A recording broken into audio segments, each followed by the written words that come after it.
Hello, പീക്കീസ് home ഗാർഡനിലേക്ക് എല്ലാവർക്കും സ്വാഗതം. ഇന്നത്തെ വിശേഷം മോർണിംഗ് ഗ്ലോറിയെ കുറിച്ചാണ്. ബ്ലൂ മോർണിംഗ് ഗ്ലോറിയാണ് എൻ്റെ കയ്യിലുള്ളത്. ഇന്ന് വിരിഞ്ഞിട്ടുള്ള അമേരി പിയോണിയാണ് കേട്ടോ ഈ കാണുന്നത്. വീടിൻ്റെ മുറ്റത്ത് തന്നെ ഒരു കറിവേപ്പുണ്ട്. അതിൻ്റെ മുകളിലേക്കാണ് മോർണിംഗ് ഗ്ലോറി പടർത്തിയിട്ടുള്ളത്. മോർണിംഗ് ഗ്ലോറി വിത്തായിട്ടും അതേപോലെ തന്നെ അതിൻ്റെ തണ്ട് കുഴിച്ചിട്ടിട്ടും പ്രൊപ്പഗേറ്റ് ചെയ്തെടുക്കാൻ പറ്റും. ഞാൻ തീരെ കനം കുറഞ്ഞിട്ടുള്ളൊരു തണ്ടാണ് വെച്ചു കൊടുത്തിട്ടുണ്ടായിരുന്നത്. അതും ആ കറിവേപ്പിൻ്റെ ചോട്ടിൽ തന്നെ നേരിട്ട് കുത്തുകയാണ് ചെയ്തത് മണ്ണിൽ. പിന്നെ കുറേ നാളത്തേക്ക് അത് ശ്രദ്ധിച്ചൊന്നുമില്ല കേട്ടോ. അത് ഉണ്ടാവുമോ ഉണ്ടാവില്ലേ അതൊന്നും അറിയണ്ടായിരുന്നില്ല. കുറച്ച് കഴിഞ്ഞപ്പോഴാണ് ഇങ്ങനെ പൂവൊക്കെ ഉണ്ടായി തുടങ്ങിയത്. തുടക്കത്തിൽ 4-5 പൂവൊക്കെ ഉണ്ടാവാറുള്ളൂ. ഇപ്പോൾ ആ കറിവേപ്പിൻ്റെ മുകളിൽ പന്തലിട്ട പോലെ നിറയെ പൂവുണ്ടാവുന്നുണ്ട്. മഴക്കാലത്തായാലും അതേപോലെ തന്നെ നല്ല വെയിലുള്ള സമയമായാലും മോർണിംഗ് ഗ്ലോറി നല്ല പോലെ പൂക്കും. വളർന്ന് അങ്ങോട്ട് തുടങ്ങിയിട്ടുണ്ടെങ്കിൽ എവിടം വരെ വേണമെങ്കിലും പടർന്നു പോകുന്നൊരു വള്ളിച്ചെടിയാണ് മോർണിംഗ് ഗ്ലോറി. പ്രത്യേകിച്ച് ഒരു കേടുകളോ അല്ലെങ്കിൽ അസുഖങ്ങളോ ഒന്നും വരാത്തൊരു ചെടിയാണ്. മണ്ണിൽ നട്ടതിന് ശേഷം പിന്നെ അതിനെ ശ്രദ്ധിക്കേണ്ട ആവശ്യമില്ല. ഒരു കെയറും വേണ്ടാത്തൊരു ചെടിയാണ്. പല നിറങ്ങളിലും മോർണിംഗ് ഗ്ലോറികളുണ്ട്.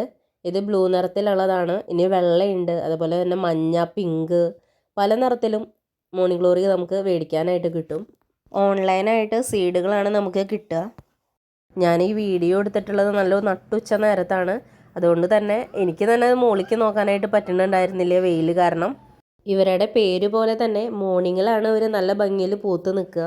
ഉച്ച സമയമായപ്പോഴേക്കും ഇവർ വാടി തുടങ്ങിയെന്ന് വെച്ചാലും ഇതേപോലെ തന്നെ ഒരു 4 മണി 5 മണി വരെ ഇവരിങ്ങനെ തന്നെ നിൽക്കും കേട്ടോ. ഇവരുടെ വിത്ത് കൊണ്ടും അതേപോലെ തന്നെ തണ്ടിൽ നിന്നും ഇവരെ പ്രൊപ്പഗേറ്റ് ചെയ്തെടുക്കാൻ പറ്റും. ഇത് വേപ്പിൻ്റെ മുകളിൽ നിന്ന് ഞാന്ന് കിടക്കുന്ന ഇത്തിരി വള്ളികളാണ്.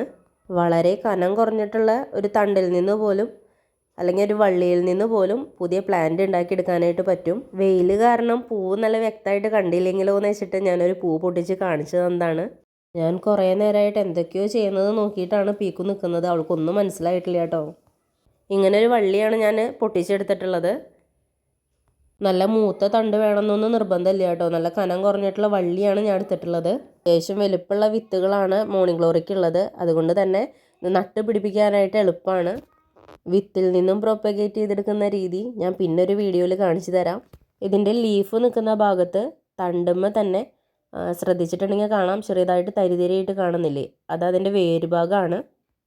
നമുക്ക് പുതിയൊരു പ്ലാന്റ് പ്രൊപ്പഗേറ്റ് ചെയ്യാനായിട്ട് അവിടെ നിന്നും കട്ട് ചെയ്തെടുത്താൽ മതിയാവും. ഒരു ലീഫിൻ്റെ തൊട്ട് താഴെയായിട്ട് കട്ട് ചെയ്തിട്ടുണ്ടെങ്കിൽ നമുക്ക് പുതിയ പ്ലാന്റ് കിട്ടും.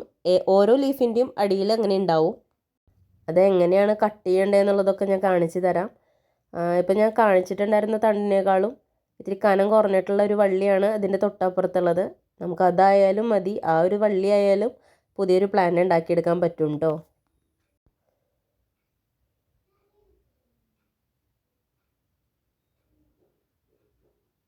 ഞാനതിൻ്റെ സെൻറ്ററിലായിട്ടാണ് കട്ട് ചെയ്തെടുത്തിട്ടുള്ളത്. ഇപ്പോൾ മുകളിലത്തെ ഒരു ഭാഗം ഒരു പ്ലാന്റായിട്ട് നമുക്ക് ചെയ്യാം.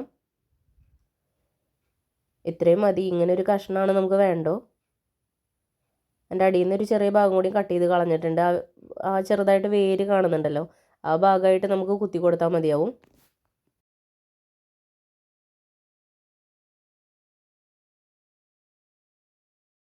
ഇങ്ങനെ ഒരു 3 പീസാണ് ഞാൻ കട്ട് ചെയ്തെടുത്തിട്ടുള്ളത്. ഇനി അതെങ്ങനെയാണ് നട്ടു പിടിപ്പിക്കുക എന്നുള്ളത് നോക്കാം. ഞാൻ പോട്ടി മിക്സ്ചറായിട്ട് എടുത്തിട്ടുള്ളത് ഉമി, അതേപോലെ തന്നെ ചാണകപ്പൊടി, മണ്ണ്, നമ്മുടെ സാധാരണ ഗാർഡൻ സോയിലാണ് എടുത്തിട്ടുള്ളത്. എൻ്റെ കയ്യിൽ കൊക്കോപിറ്റ് ഉണ്ടായിരുന്നില്ല, അതുകൊണ്ടാണ് ഞാൻ ഉമി എടുത്തിട്ടുള്ളത്. നിങ്ങളുടെ കയ്യിൽ ഉമിയോ അല്ലെങ്കിൽ കൊക്കോപിറ്റോ ചാണകപ്പൊടിയോ ഒന്നുമില്ലെങ്കിലും വെറുതെ മണ്ണിൽ നേരിട്ട് വെച്ച് കൊടുത്താലും ഇവർ പിടിക്കും. ഇവർക്ക് ഇതൊക്കെ ഉണ്ടെങ്കിലേ പിടിക്കുള്ളൂ എന്നുള്ള യാതൊരു നിർബന്ധമുള്ള ആൾക്കാരല്ല കേട്ടോ. തണ്ട് നടുന്നതിന് പകരം വിത്ത് വെച്ച് പിടിപ്പിക്കുകയാണെങ്കിലും ഇതേപോലെ തന്നെ മണ്ണിൽ നേരിട്ട് കുത്തി കൊടുത്താലും കുഴപ്പമൊന്നുമില്ല, അവർ പിടിച്ചോളും. ഇനിയിപ്പോൾ നിങ്ങളുടെ കയ്യിൽ ഇതൊക്കെ ഉണ്ടെങ്കിൽ ഇങ്ങനെ ചെയ്ത് കൊടുത്തോളൂ. അപ്പോൾ ഒന്നുകൂടി പെട്ടെന്ന് വേര് പിടിച്ച് കിട്ടുമെന്ന് മാത്രം. ഇനിയിപ്പോൾ ഇതെല്ലാം കൂടിയിട്ട് മിക്സ് ചെയ്തിട്ട് ഒരു കുഞ്ഞൊരു പോട്ടിലേക്കാണ് ഞാൻ വെച്ച് കൊടുക്കുന്നത്. ഞാൻ എടുത്തിട്ടുള്ള 3 തണ്ടുകളും ഒരു പോട്ടിൽ തന്നെയാണ് വെച്ച് കൊടുക്കണേ.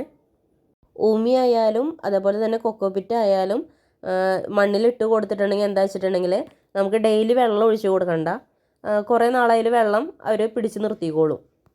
ഇപ്പോൾ ഇതൊക്കെ മിക്സ് ചെയ്ത് കഴിഞ്ഞിട്ടുണ്ട്. ഇനി ഞാൻ എടുത്തിട്ടുള്ള പോട്ടിലേക്ക് ഇട്ട് കൊടുക്കുകയാണ് ചെയ്യുന്നത്.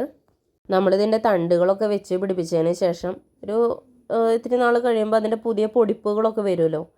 അപ്പോൾ നമുക്കതിന് ഓരോ താങ്ങ് വെച്ച് കൊടുക്കുക. അതിൻ്റെ വള്ളികൾ പടർന്ന് പോകാനായിട്ട് ഓരോ കോലുകൾ, വിറക് കഷ്ണമോ നമ്മുടെ വീട്ടിലുള്ള ഏതെങ്കിലും തണ്ടുകളോ കൊമ്പുകളോ ഒക്കെ ഉണ്ടാവുമല്ലോ, അതൊക്കെ അതിൻ്റെ സൈഡിൽ വെച്ച് കൊടുത്തിട്ടുണ്ടെങ്കിൽ, കുത്തി കൊടുത്തിട്ടുണ്ടെങ്കിൽ പുതിയതായിട്ട് വരുന്ന വള്ളികളൊക്കെ അതിലേക്ക് പടർന്ന് പൊക്കോളും.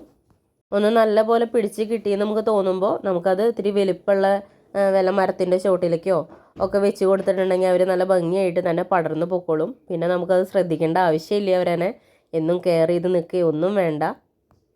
ഇതിലേക്ക് നേരിട്ട് ഓരോ കൊമ്പുകളും വെച്ച് കൊടുക്കുക. ഒന്ന് ചെറുതായിട്ടൊന്ന് താഴ്ത്തി കൊടുത്താൽ മതിയാവും കേട്ടോ. വീട്ടിലധികം മുറ്റില്ല, അതേപോലെ തന്നെ ഒരു ചെറിയൊരു മരമില്ല ഇത് വളർത്തി കൊടുക്കാനായിട്ട്, പടർത്തി കൊടുക്കാനായിട്ട് ഒരു മരമൊന്നുമില്ല.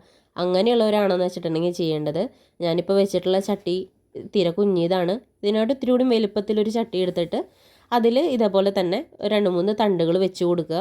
അത് ആ വലുപ്പത്തിൽ തന്നെ വേറൊരു ചട്ടി എടുത്തിട്ട് അതിലും ഇതേപോലെ തന്നെ 2-3 തണ്ടുകൾ വെച്ച് കൊടുക്കുക. എന്നിട്ട് അതിൽ PVC പൈപ്പ് കിട്ടുമല്ലോ, കനം കുറഞ്ഞിട്ടുള്ള വളയ്ക്കാനൊക്കെ പറ്റുന്ന PVC പൈപ്പ് കിട്ടും. വളരെ വില കുറവാണ് അതിനൊക്കെ. അതല്ലെങ്കിൽ നമ്മുടെ വീട്ടിൽ തന്നെ ചിലപ്പോൾ വല്ല പണിക്കൊക്കെ എടുത്തിട്ടൊക്കെ അങ്ങനെ ഉണ്ടാവും. അതൊക്കെ ഉണ്ടെന്ന് വെച്ചിട്ടുണ്ടെങ്കിൽ ഇതേപോലെ വളച്ച് കുത്തി കൊടുക്കുക. ഒരു ആർച്ചിൻ്റെ ഷേപ്പിൽ 2 ചട്ടിയിലും കുത്തി കൊടുത്തിട്ട് അതിലേക്ക് പടർത്തി കൊടുക്കാം.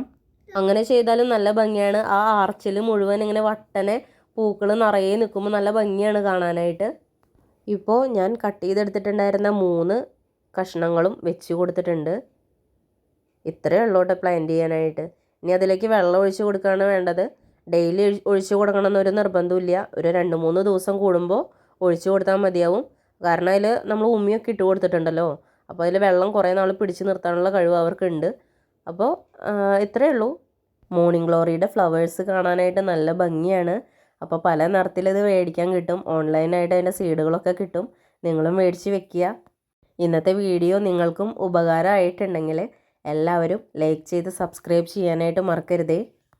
പുതിയൊരു വീഡിയോ ആയിട്ട് നമുക്ക് വീണ്ടും കാണാം. അതുവരെ ബായ്.